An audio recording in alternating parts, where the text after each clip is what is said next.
Hello everyone and welcome back to Red Sky Media. My name is Kellen and today we're going to be having another episode of things we brought online. This week we're going to be looking at this and whether or not it is one of the best budget capture cards available.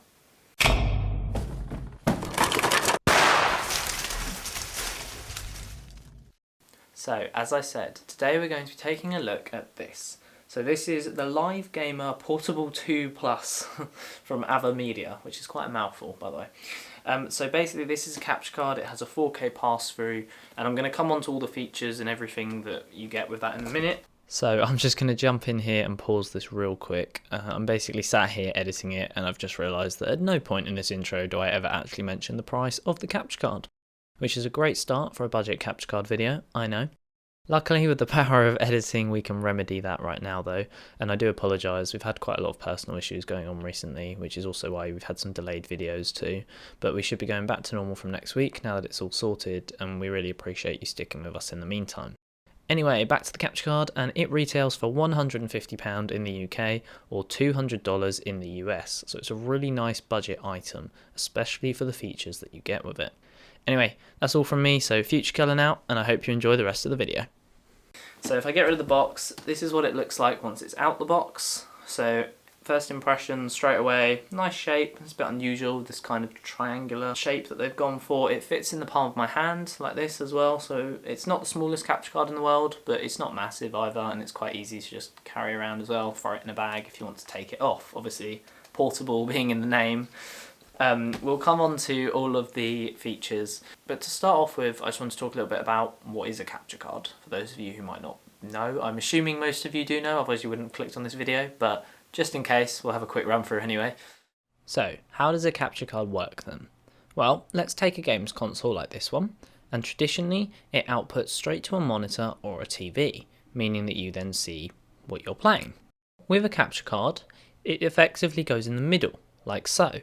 So your games console goes to your capture card, which then outputs to your monitor or your TV, but it also outputs to your computer. This then means you're seeing the same thing on your computer that you are on your monitor, meaning you can record in real time all of your gameplay. So now that you've got a bit of a better idea of how a capture card works and how it kind of operates, we're going to move on and show you what the gameplay looks like, as that's the most important thing at the end of the day. You don't buy this if you don't want to record your gameplay. So here is some trailer clips and a little bit of a montage from our gaming channel. If you are interested in our gaming channel at all and you want to check it out, the links will be down below in the description, or you can visit RSM Gaming. And yeah, we'd love to have you over there. Come along, say hello, and come join in as we get those many sweaty Warzone wins. Anyway, here is a quick montage of the gameplay clips.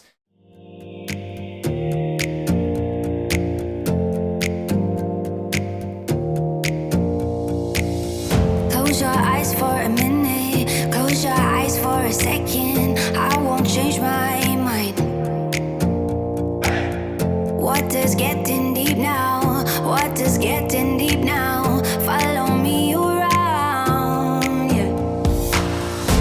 Can you let me down? Please don't let me down. Yeah.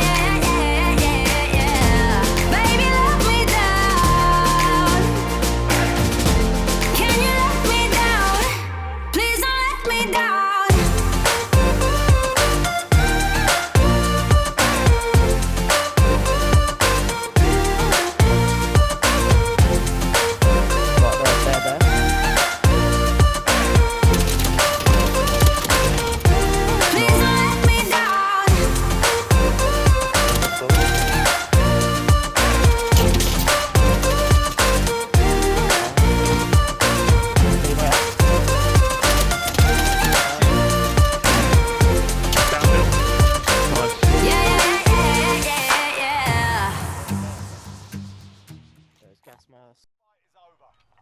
Ready? Ready, You're up, boys? soldier. Now Yeah. go sort this fucker out.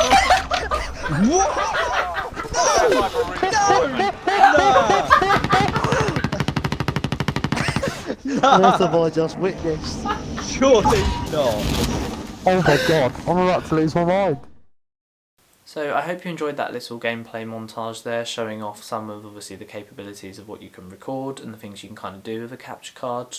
So we're going to talk a little bit about some of the features and things that come with this. So we're going to start off here if we zoom in. So this is what the capture card looks like up close. So you've got this little hole here to connect your controller into. You've got this one for a headset, obviously got volume, then you've got your 3 different modes here. First one is a computer, so this is where you obviously set it up if you want to record it onto your computer. The next one is the micro SD, which we'll talk about in a minute, and then the final one is to transfer files from your micro SD over to your computer. I'm just going to pop it back onto your computer. If we turn it around to the other side, you've got HDMI out, HDMI in. This is the one that goes from here over to your computer as well, which is kind of like the connection one, and then obviously here we've got the micro SD card slot as well. So we'll talk about all the features and technical specifications in a minute, but overall, sorry I'm trying to do this one-handed, overall this is basically what it looks like, and then obviously this button here will go blue when it's, it'll go red when it's recording, and it will glow blue when it's on and connected. Right, so now we've had a chance to have a little look about what's on the outside of the capture card, it's time to have a quick talk about the specs. So the capture card records in 1080p at 60 frames per second, and obviously you can drop that as well to 30 or whatever you wish. I don't know why you would do that though, but that's the kind of capability. However, the most important thing about this capture card is that it has a 4K pass-through, and what that means is obviously if you're like me, so I play on the big 4K TV behind you there whenever we play Xbox, so it means that I can continue to play on that TV in 4K without sacrificing my quality.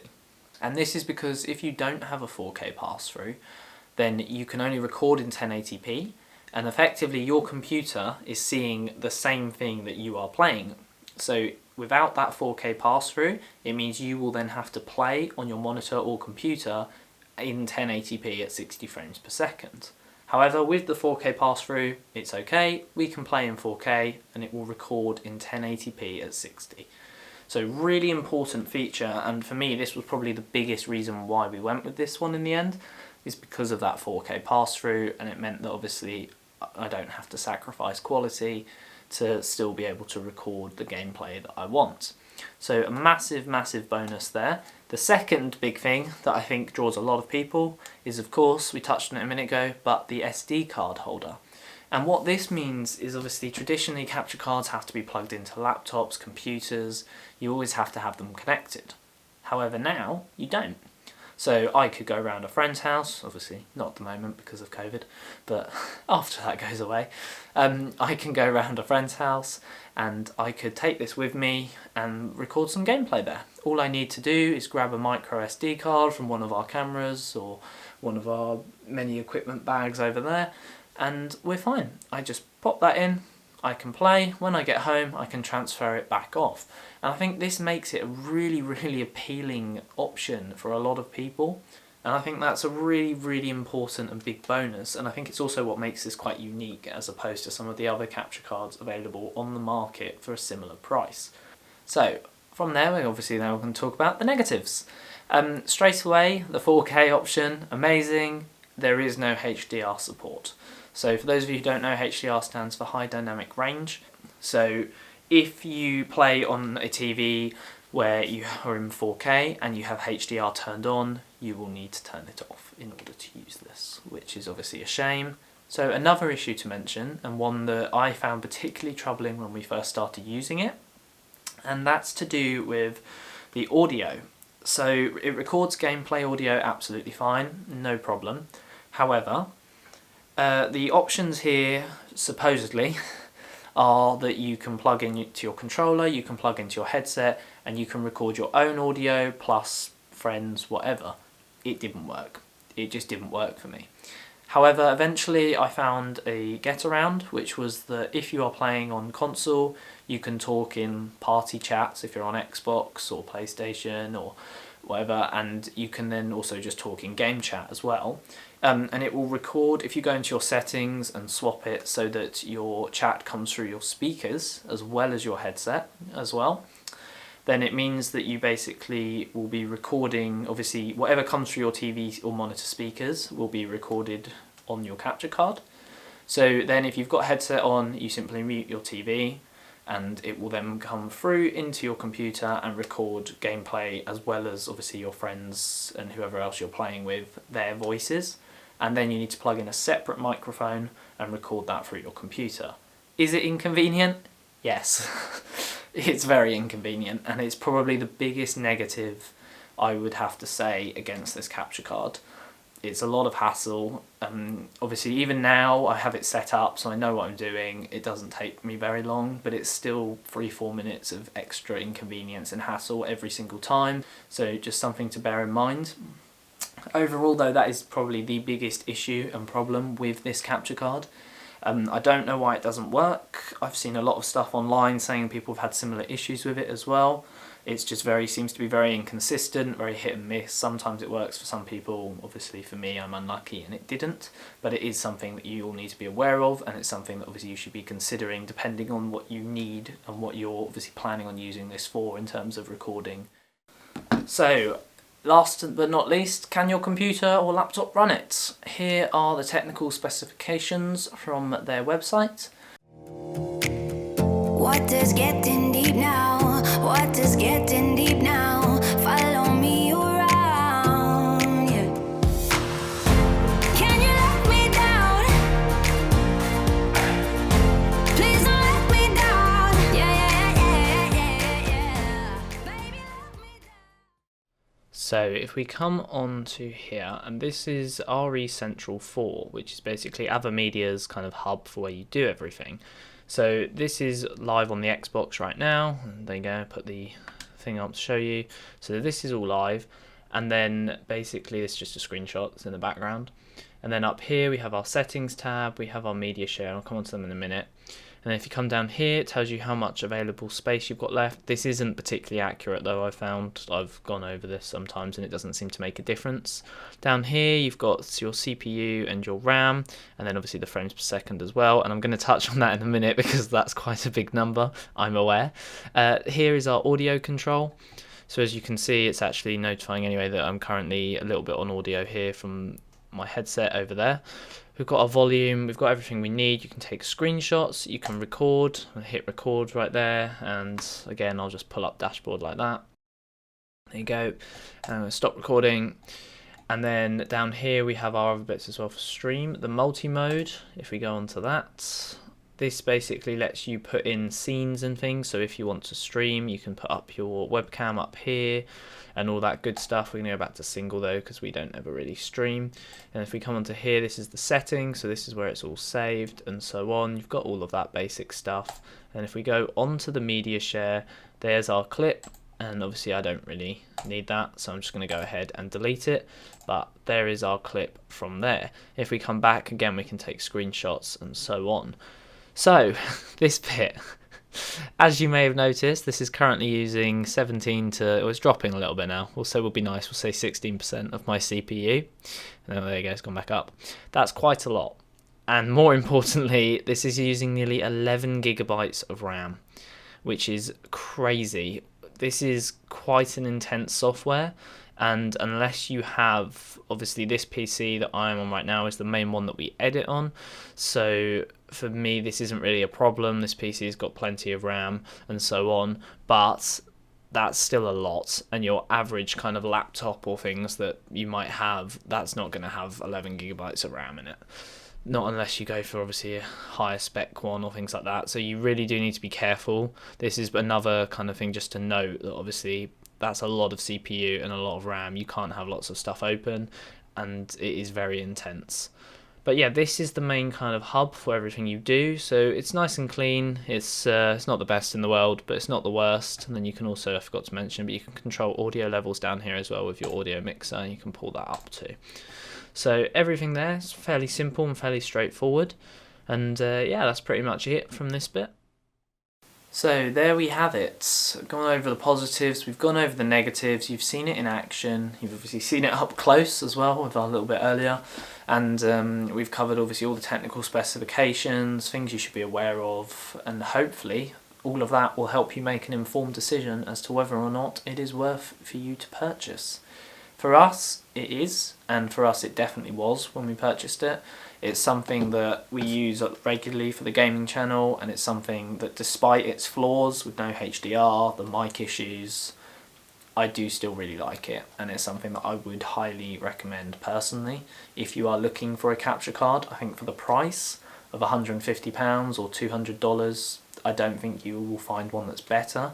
I know Elgato is obviously up there as well, but for me, the 4K pass-through and things like that just tip this ahead of obviously its competitors.